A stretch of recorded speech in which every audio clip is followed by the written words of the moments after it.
Fallout at the summit. Accusations of betrayal scatter County Assembly's forum.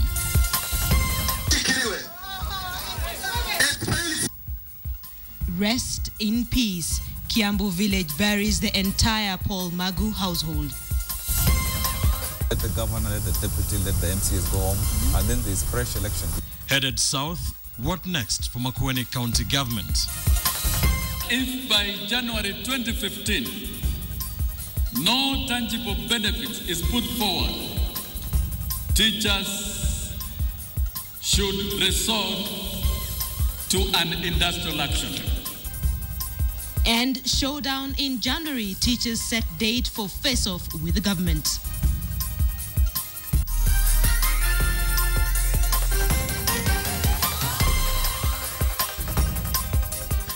Welcome to the program. Tonight, investigative journalists have a reason to worry after details of a newly proposed security law emerged. The Security Laws Amendment Bill 2014 seeks to jail or fine journalists who are found guilty of undermining investigations or security operations through their broadcast or publications. The bill proposes that such persons be jailed for up to 3 years if found guilty, according to the law. In addition to the proposed jail term, a journalist could also be fined 5 million shillings if found guilty. The amendment targets any person who, without authorization from the National Police Service, broadcasts any information which undermines investigations or security operations relating to terrorism, although it further states that one may publish or broadcast factual information of a general nature to the public. The bill also proposes to allow the national security organs to intercept communication for the purpose of detecting, deterring, and disrupting terrorism and related activities. It also establishes a counter-terrorism center to coordinate national counter-terrorism efforts. The amendment also targets individuals who publish or distribute obscene or gory material, as well as Kenyans on social media who post insightful updates. Other key proposals include giving the National Intelligence Service power to arrest, detain, and interrogate suspected terrorists. These proposals were contained in a report that was handed over to President Uhuru Kenyatta by the National Security Council last week. Public debate on these proposals is due tomorrow. And that developing story is the basis of our big question tonight. We are asking you, do you support the proposal to jail investigative journalists over security-related stories? Let us know what you think. You can tweet us at KTN Kenya, at Ben_Kitili, and of course at Linda Gutu. We'd love to know your thoughts on that. It was an emotional send-off for the late Nairobi lawyer Paul Magu. His wife and 3 children were buried in a mass grave at their Kimichu home in Thika. Relatives at the funeral called on the government to speed up investigations into the mystery deaths of the 5.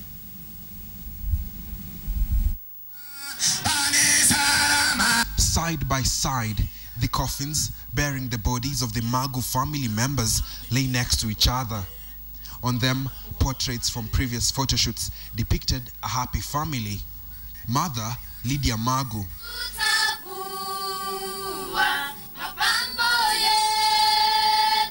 Lastborn and only girl, Tiffany.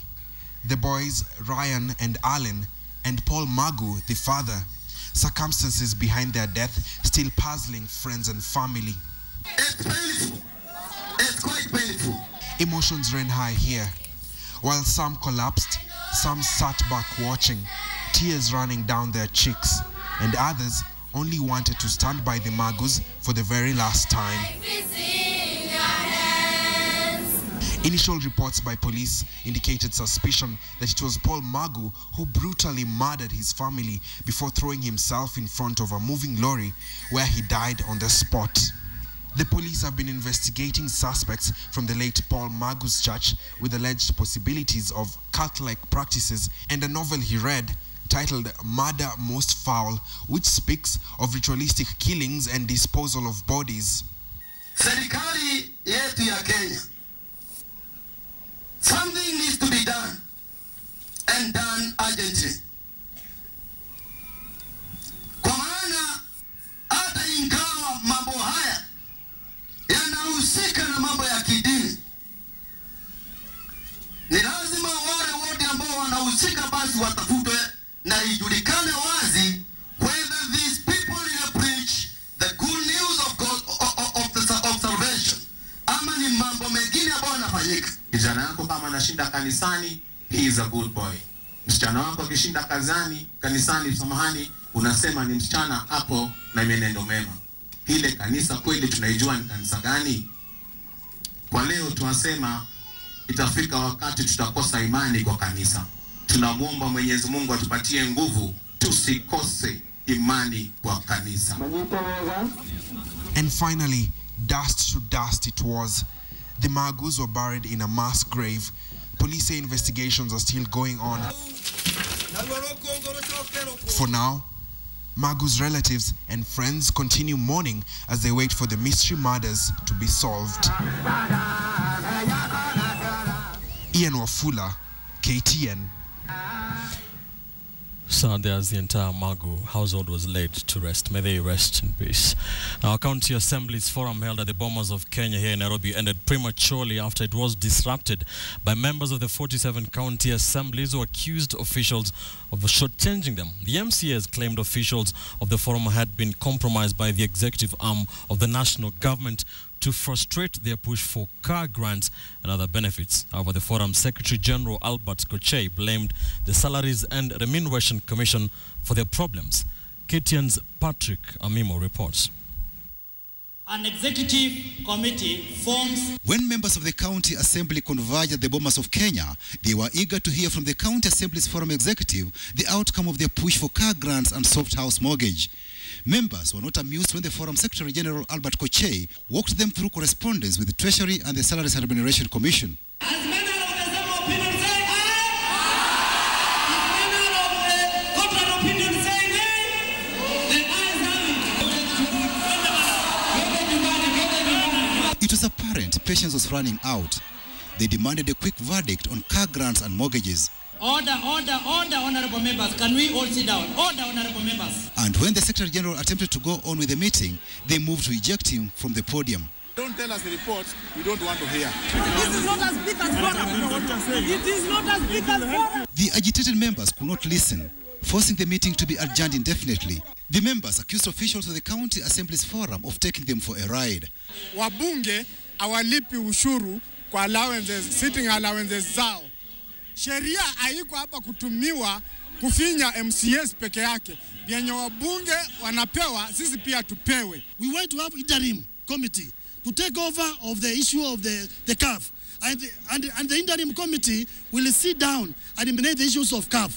We are always told that we are a replicant of parliament. Mheshimiwa mbunge, Mheshimiwa senator, president hawezi pewa car grant, na sisi ambayo tunafanya mambo ya tunafanya the same job, we are denied. Early this year, President Uhuru Kenyatta met MCAs in Mombasa and said they should enjoy the same privileges like members of parliament through car grants and mortgages. The MCAs have been demanding 2 million shillings car grant and 3 million shillings in soft mortgage each. But the Salaries and Remuneration Commission has offered them a 5 million shillings loan instead to be paid within a 5-year term. The implementer of car grant is not the president. The implementer is the Salaries and Remuneration Commission. And that's what they are doing. They have given us an official communication. All that we need, I want to call upon the members of County Assembly, is tolerance and patience. The members might be seeing the broad picture of the speakers because of the chair, the secretary, and the treasurer. But the issue is that we have the members of the County Assemblies who are in the forum, and they have really been fighting for the honorable members of the County Assemblies. That assumption that when people went to meet the president in Mombasa and in Nairobi State House, they were compromised, they were given money. It's just a wrong impression. The chair of the forum is the speaker.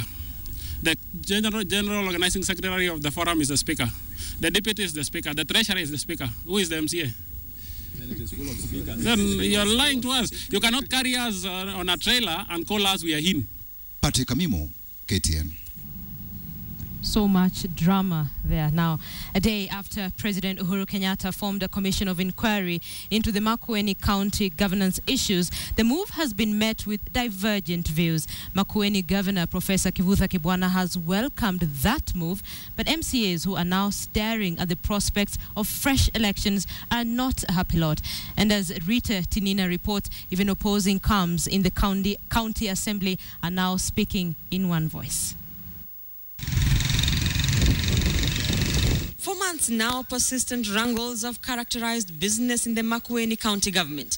Divisions in the county assembly on one hand, and bad blood between the assembly and the county executive on the other, saw the impeachment of Governor Professor Kivutha Kibwana and 4 county executives. The two sides of the divide are sticking to their positions. I think the governor is doing his best because what we call services, they are money bound. It's very clear to the people of Makueni that they have not gotten services. In fact, the last financial year, the county government of Makueni was unable to utilize 1.3 billion shillings. On Monday, President Uhuru Kenyatta formed a commission to look into a petition by a section of residents of Makueni seeking to have the county government dissolved. The commission will start working after the IEBC verifies the identities of some 50,000 petitioners. The people of Makueni, I'm sure, are very happy because they want to elect new leaders. The move may have brought the prospects of fresh elections in Makueni closer home, and not everyone in the county assembly is happy about it. I don't think whether that is the right way to go as Makueni. Sasa lazima sasa na wale ambao tulikuwa tuanze kujua mambo yetu si mazuri, sababu hata ukienda kuomba kiti watu watakuwa wanakuambia na kiti gani unaomba na chenye kiti yenye tulikupatia imekushinda. In fact, nobody is prepared to go for an election unless it is 2017. In fact, leading figures in the two opposing sides in the county assembly are now singing the same tune, dialogue. The assembly always and ever has been for dialogue, but that does not mean that we are fearing elections. If we go back there, most of us will be back here again. I'm sure everybody has their own problems, but unless we talk, we cannot know how to solve those problems because they are touching the two groups, the executive and the legislation, which is the assembly. Those opposed to the dissolution say they are not scared of fresh elections, but are accusing the governor of trying to pull everyone down with him. If he's not able to deliver service to the people of Makueni, I think the best option as a person is to resign. Majority Leader Francis Mutuku, who is among those who have been leading the onslaught against Professor Kivutha Kibwana, says dialogue may just put another option on the table. The way to go, when you're dialoguing, you cannot tell him to resign when you're in a round table. You just tell him to do what he's supposed to do. Professor Kivutha Kibwana supports the dissolution of the county, but with the prospects of fresh elections somewhat unpopular with the two opposing sides, another chapter may open up in the Makueni governance drama. Rita Tinina, KTN. Makueni residents will be hoping for an amicable solution to that impasse. Now, teachers have given the government up to January 15th to resolve outstanding issues surrounding their salary increment. They threaten to go on strike if the government fails to meet their demands. That if by January 2015, no tangible benefit is put forward, teachers should resort to an industrial action.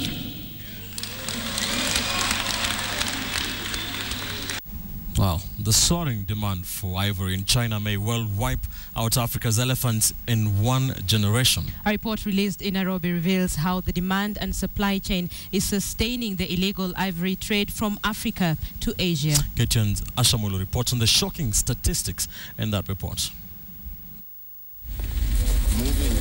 The conversation about poaching in African cities such as Nairobi mostly revolve around the conservation bit of it. We've seen the gruesome images of elephants, rhinos, and even lions killed by poachers involved in the illegal trade. But we've hardly heard the narrative of the destination of this ivory. Who buys it, for how much, and where exactly? But in a newly released research, ivory researchers say they've taken us straight to China, where the demand for ivory is at an all-time high. The survey conducted in the last decade by Save the Elephant and Aspinall Foundation reveals that at least a quarter of the ivory sold in China is illegal. According to the research conducted in Beijing and Shanghai, the high demand is fueling the booming trade in smuggled ivory from Africa. It's a very small minority, a small fraction of the Chinese population that are interested in ivory. Most people who have new wealth want to spend it on cars and smartphones. While 5,241 ivory items were sold in the 2 Chinese cities in 2002, the figure was at 8,444 this year. Where we need to tackle the problem with officials and other dealers and traders in ivory is who are the legal ones, is to increase transparency and trust and communication. The ivory researchers also found that despite China's efforts to curb the illegal trade through strict licensing of outlets to sell ivory, illegal shops were 3 times as many as the legal ones. In Beijing, at least 78% of ivory outlets were illegal. In Shanghai, 89% of the outlets were illegal. The report indicates that ivory demand also saw the wholesale price of elephant tusks tripled in the last 4 years. In 2010, the local price for mammoth tusk imports to China was at least 30,000 shillings per kilogram. In 2014, the price had gone up to an average of 169,000 shillings per kilo. Save the Elephant says that with 100,000 elephants having been killed between 2010 and now, these statistics could be a pointer that the African wild elephant could become extinct in a single generation. Asha Mwilu, KTN, Nairobi. There is 3 days to Jamhuri Day, and in today's edition of our special coverage, we head to central Kenya. And land is considered to be the ultimate status symbol in central Kenya. And as Karonderi now reports, land is critical to central Kenya as a social, economic, and also political tool. Kenya, Kenya, Kenya, taifa letu, Kenya, Kenya, Kenya nchi yetu. It can be said that central Kenya was the epicenter of the struggle for independence in Kenya. The one thing the freedom fighters were prepared to die for was their land, land that had been taken away by the British colonialists. This monument erected here at Karunaine in Teto in the midst of vast tea plantations adjacent to the Aberdare forest marks the spot where Field Marshal Dedan Kimathi was gunned down at the height of the clamour for land. It is here in Central Province that the clamour for land can be said to have begun even before independence, for the freedom fighters were even willing to sacrifice their lives for that parcel of land. And since then, little has changed for the residents of this region, that is Central Kenya, are known to have quite the affinity for land. Na mtu alikuwa anapigania uhuru wa nchi hii, alikuwa pia akiuliwa anachukua mshanga. Nasema mshanga ndio muhimu wake. Ukiwa na shamba na uko na title deed, kuna manufaa ingine wakati uko na title deed. Kwa mfano, unaweza ukaenda kwa bank, unachukua loan. Na wewe kama huna kipande cha shamba, basi ni kuonyesha wewe basi utakuwa maskini. Kwa hivyo watu yetu wako na sababu kubwa sana ya kutaka kila mmoja awe yako na kipande cha shamba. Ukilima kile utatoa huko, ukiuza utanunua ng'ombe. Ukiuza kile utatoa kwa shamba, utanunua gari, utanunua ploti, utanunua shamba. Kulingana na dhamira zao, shamba ndio chanzo za uhai. Hapo ndio maji inatoka, hapo ndio chakula inatoka. Even education may not measure up to land. Educated people rush for land as the first item. James Maina Mogo is the national chairman for the county's efficiency in development, a land rights activist who is also known as Futa Magendo in land circles in central Kenya. To demonstrate just what land means to the people of this region, he explains that the Mau Mau War veterans, upon realizing they were about to die, would grab a handful of soil, or teri as it is called in the native tongue. Everybody who was killed, who was shot dead, and who fight that he is going to die, he was just latching to the ground, get a handful of soil, and they die holding that land. They have a lot of sentimental attachment to land. Any small portion of land is valuable to them. So potent is this opium that brother has turned against brother in succession battles, and family members squabbling to the point of committing murder over land is no longer a big shocker. 70% of the cases being handled by the High Court at Nyeri are in the Land and Environmental Division. And while land still remains the gold of the people here, land portions have become smaller and smaller due to an increased population. You find it is here that you find the people have been conning people in the name of getting land for free from the government, and telling people that you are going to get that land at a fees. Cash crops such as coffee and tea have for a long time been the main economic pool for people in central Kenya. The disappointing and often fluctuating prices fetched by farmers of these two crops have, however, led to many abandoning the cultivation of these crops and instead opting to engage in real estate. A mushrooming of hostels near universities and rental property near towns is a common sight. Most of the young people have come to towns to look for plots on which to build on. That has exerted pressure on the coffee estates that have been in Nyeri town especially. If this trend continues, then soon there will be few parcels of land left for cultivation. What then does this mean for food security? It is surprising that already there are places in central Kenya considered to be one of Kenya's food baskets that are in need of relief food. Nyarifo, for example, is within Nyeri municipality. People in that area get relief food. We have even Lorengo here, which is within the municipality of Nyeri district. People get relief food. With Central being one of the agricultural rich zones, there are fears that if the trend is not reversed, the region would be transformed into one concrete jungle at the expense of food security. Well, now that land is becoming more and more scarce here in central Kenya, the people of this region might have to look into other avenues to generate an income. But are they willing to go down that route? Carol Derry, KTN, Nyeri County. Kenya, Kenya, Kenya, taifa letu Kenya, Kenya. You're watching KTN Prime. We thank you for staying with us. Let's remind you of our big question tonight.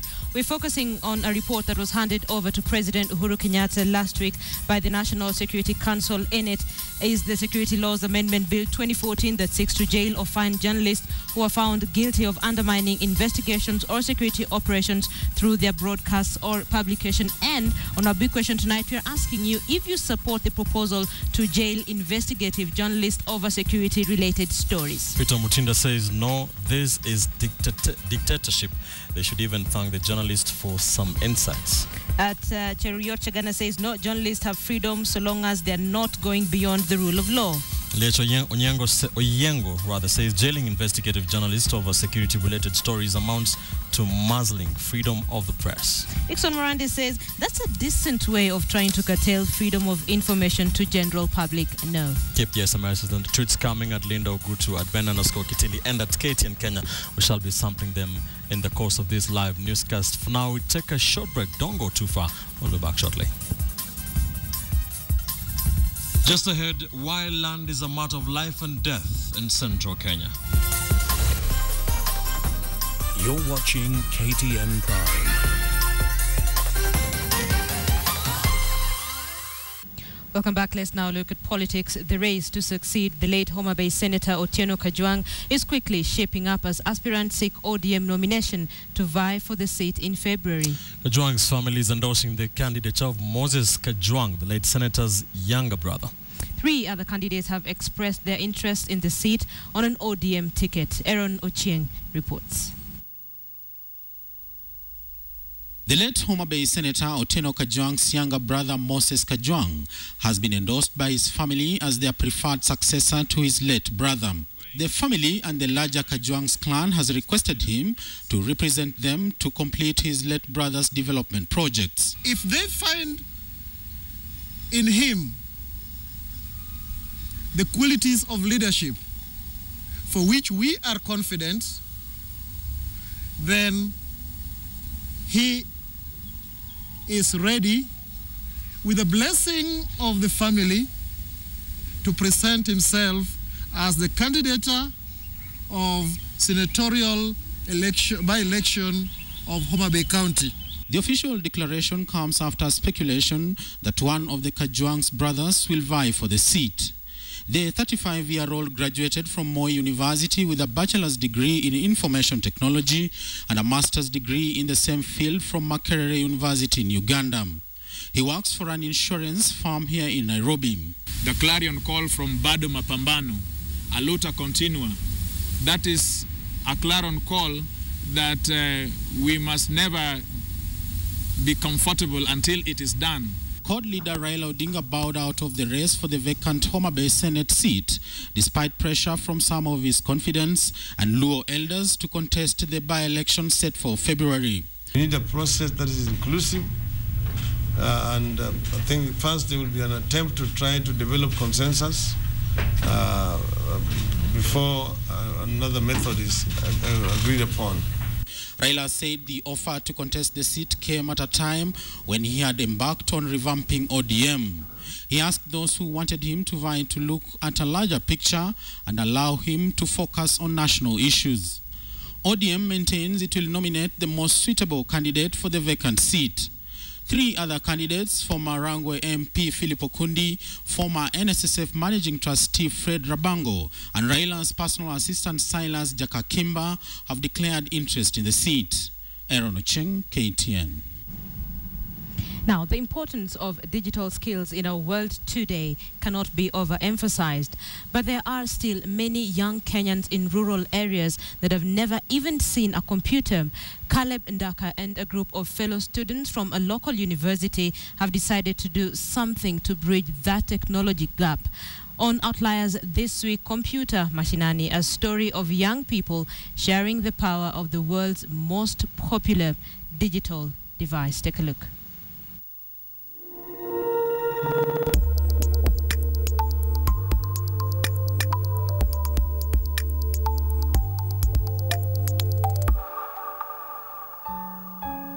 While the nation continues to wait for the government to deliver on their laptops for school children promise, one group of young people has taken matters into their own hands.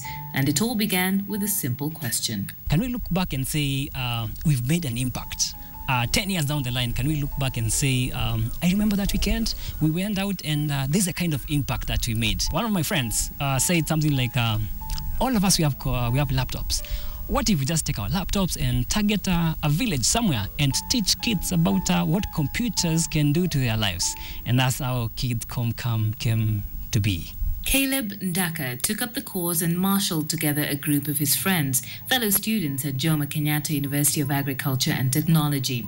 Armed with nothing but their personal computers and a strong desire to make an impact, they've already conducted 3 computer camps for children in marginalized areas this year. Many of the children who came had never even seen a computer before. Equipping and impacting digital literacy skill as a life skill. Not an end on its own, but as a means. In this day and age, I think it's critical. But it's not just about the hardware. The Comp Camp team also spends time connecting with the kids. We realize with most of the kids that we are with, they do not have that confidence, self-worth. Most of their thinking is just around their village. They cannot see anything beyond that. So we want to spend a little time with this kid and open them up in terms of thinking, in terms of focus, in terms of opportunities. For this group, leveling the playing field for children with little or no access to ICTs is crucial. I have a sister, and she's 9 years old. And that girl can maneuver gadgets better than me sometimes. Like I go home and I find a new gadget, and she's there teaching me how to use it, yeah? And I think about her and another child somewhere else who's probably never exposed to these things. These 2 people are going to meet at a time where they will be faced with the same challenges. They will be fighting for the same opportunities. When I went there, they were absorbing so much, and you were literally feeling like it's a challenge to even teach them, because you want to just, now the thought is, how much more do I have to give them? Each member needed to contribute 2,500 shillings to cater for food and transport for the first camp. Not a very easy task for a student. It was really hard because you're just out of campus and I don't have any cash. The group also got creative and used social media to raise the 100,000 shillings required to feed the children who came for the camp. We ran a campaign called hashtag Nunua Lunchbox.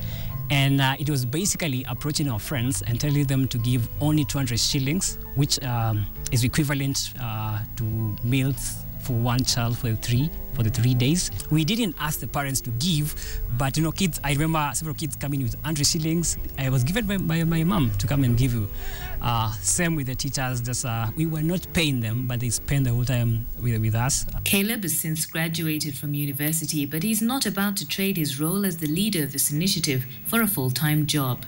I'm enjoying what I'm doing. I'm seeing lives being transformed, and I know where there's a vision, there's a provision. We're trying to make Kids Camp to be a sustainable program.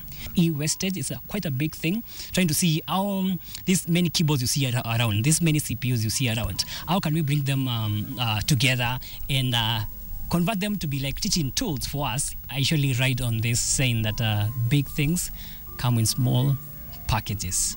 So that dream will only be come to reality if consistency is a thing in small, many a time not being noticed, but keeping to the track. Where most graduates would be eager to start finding opportunities for themselves, Caleb is more concerned about giving opportunities to others. His humble background has contributed to his selfless outlook on life. When I finished high school, that was in 2003, I was out of school for 4 years. Before now, I went to college. The reason I was out of school for 4 years is because, one, I lacked the money. I remember one of the most humbling things when I came to school to do a diploma in IT was organizing for Arambe and seeing everyone coming to support me. That is a precious moment for me. Investing in people's life will never be to waste. The founders of the Kids Camp don't have much more than the average university student, a laptop and a bit of pocket money to get them through the term. But what they're doing with what they have has not only changed lives, it's proved that being able to give to others is not determined by what you have, but who you are. Nancy Kachungira, KTN.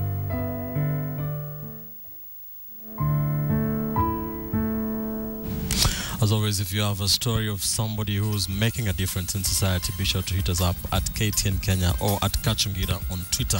Big question tonight before we take a break. Do you support the proposal to jail investigative journalists over security-related stories? A lot of feedback coming through. And Daniel Kasika says, as long as they give correct information, they should be supported. They assist where the government has failed. Admanges, the laws of sedition and subversion are clear. Anyone flouting should face the law.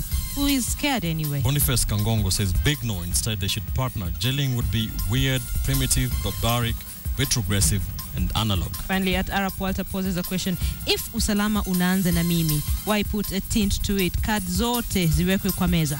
You're watching KTN Prime. Many thanks for staying with us. After this quick break, KTN Business. The day in association with Faye.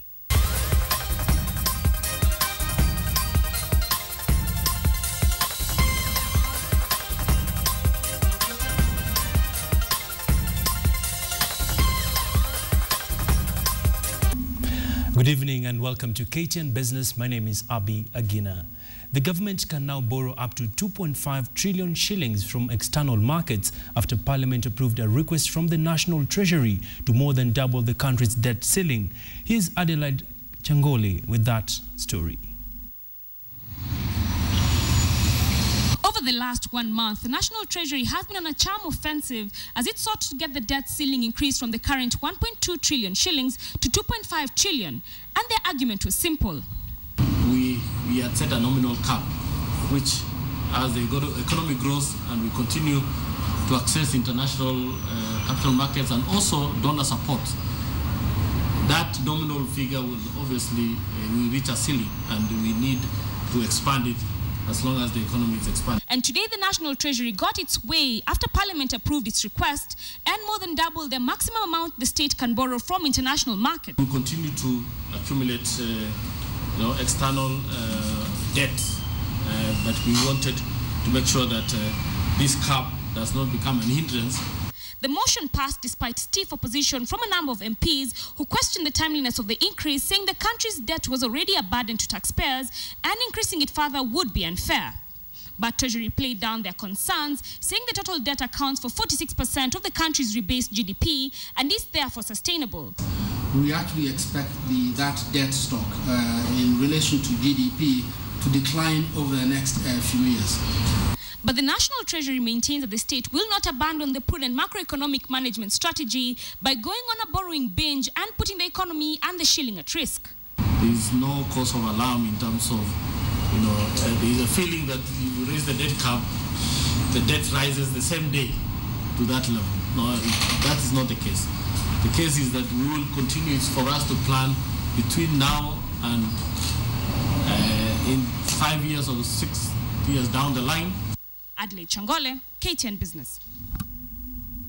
Many thanks, Adelaide. And basically what that story means is that Kenya can be able to borrow more to fund its infrastructure projects for the long term. And moving on, KenGen is planning to put an additional 210 megawatts on the national grid, even as the generator works to grow power generation by 5,000 megawatts by 2017. The ambitious drive could see Kenyans pay less even in their power bills. Here's more on that energy update. The Kenya Electricity Generating Company, KenGen, has advertised the tenders for 2 geothermal power plants in a move to actualize the government's ambitious power delivery plans. The tenders are for Olkaria 5 and 1. The 2 geothermal power plants will add 210 megawatts to the national grid. The firm is looking at closing the bids by early January next year and start construction works afterwards. This is the latest addition to Kenya's 5,000 megawatt power plan, which seeks to diversify the country's energy mix. Thermal and hydropower currently contribute more than 30% of the power mix, but they are costlier than other renewable sources such as geothermal, wind and solar. The government estimates that part of the new 5,000 megawatts will be absorbed in the key infrastructure projects like the Standard Gauge Railway and the Konza City project, while the rest will be distributed across several new industries and projects planned for the near future, including new iron smelting industries. However, some of these projects are running behind schedule, and there is concern that the idle capacity will be counterproductive both to individual consumers and industries. The Parliamentary Budget and Appropriations Committee has put the government on the spot over the slow uptake of development budget, saying most of the funds are utilized in a rush in the last quarter and lags far behind the rebounding recurrent expenditure. KTN's Charles Gitonga tells us more. Every year, the government wastes the first 9 months sitting on the development budget and then pulls all the stops to finish in a rush in the last 3 months. And it is not until the final quarter that we begin to see development, especially the month of May and June. Speaking during the ongoing hearings of the government's medium-term expenditure framework, the Budget and Appropriations Committee also noted that most of the money allocated for development projects is still sitting in the accounts of the respective ministries, lagging far behind the runaway recurrent expenditure. But the National Treasury has laid blame on the country's procurement procedures, terming them as bureaucratic and archaic. Whenever you submit your procurement plan, you need to launch your procurement as early as possible so that you can begin to spend on development budgets right from the beginning of the financial year. In its medium-term spending plans, the government will reduce expenditure to 28% of the gross domestic product by the year 2017-2018 from the current 29.8% in this financial year, while maintaining strong investments in infrastructure and other development projects. To fund this expenditure, however, the aim is to grow revenues to 21.8% of the GDP by 2017-2018. At the moment, total revenues collected by the government stand at 19.3% of the country's wealth. Infrastructure and energy remains the government's focus as it prepares medium-term budgets and expenditure plans. Economic growth in the medium term is pegged on these projects and also increased foreign direct investments and exports. Charles Gitonga, KTN. Many thanks, Charles. President Uhuru Kenyatta wants government ministries and parastatals to support the local manufacturing industry by purchasing local goods as opposed to importing. Speaking during the launch of the Kenya Association of Manufacturers Complex, President Kenyatta reiterated that Kenya has been fitted for quality products and services, and therefore manufacturers in the country should be supported. The Kenya Association of Manufacturers was challenged to increase production of quality local products to meet the needs of Kenyans.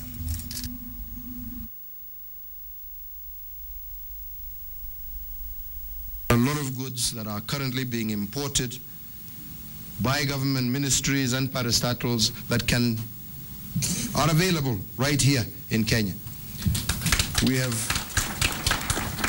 have given them targets, and indeed it is my hope, and I have told each ministry that when we come to our next presidential roundtable, each ministry is expected to report what it has done and what percentage of their own purchase of goods and services has actually gone to local manufacturers. So indeed, that states that there is no room for mediocrity. Your wares are our ambassadors, and we expect that they will be nothing short of excellent.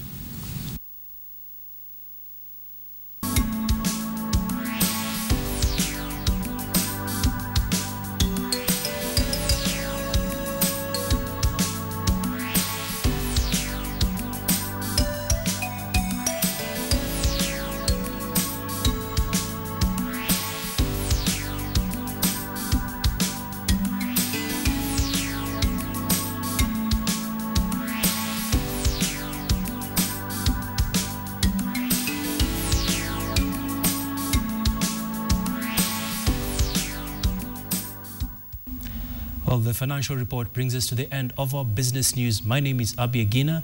Do have a good night. Coming up next is sports.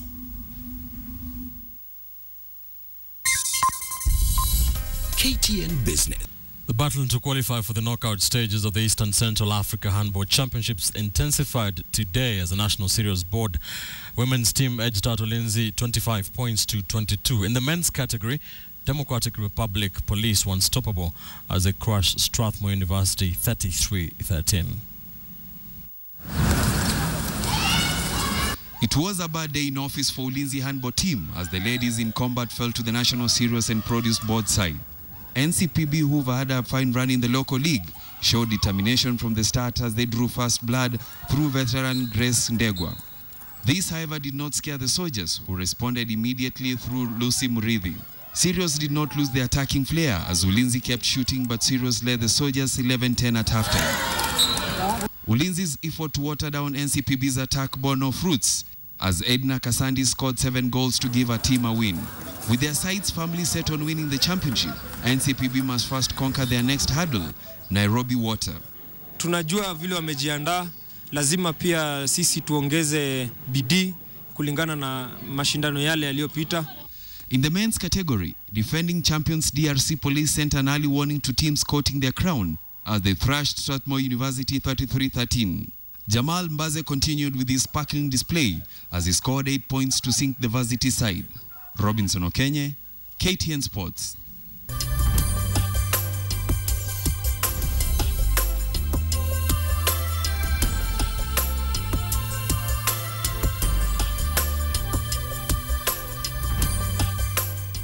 Tonight we are reporting about the Security Laws Amendment Bill of 2014 that seeks to jail or fine journalists and media houses who are found guilty of undermining investigations or security operations through their publications on broadcasts. On the big question, we were asking you, do you support that proposal?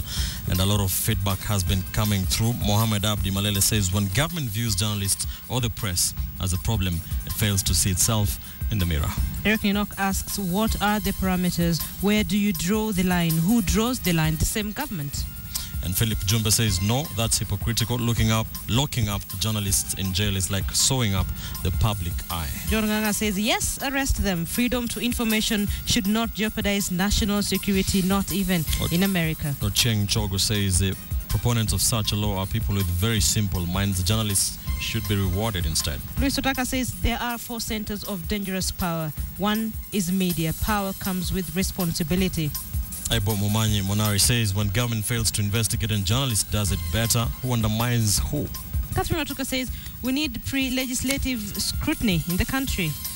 Thank you for participating in that big question poll tonight and for joining us on KTN Prime. I'm Ben Kiteli. Have a wonderful night. Good night. I'm Linda Ogutu. We'll see you tomorrow.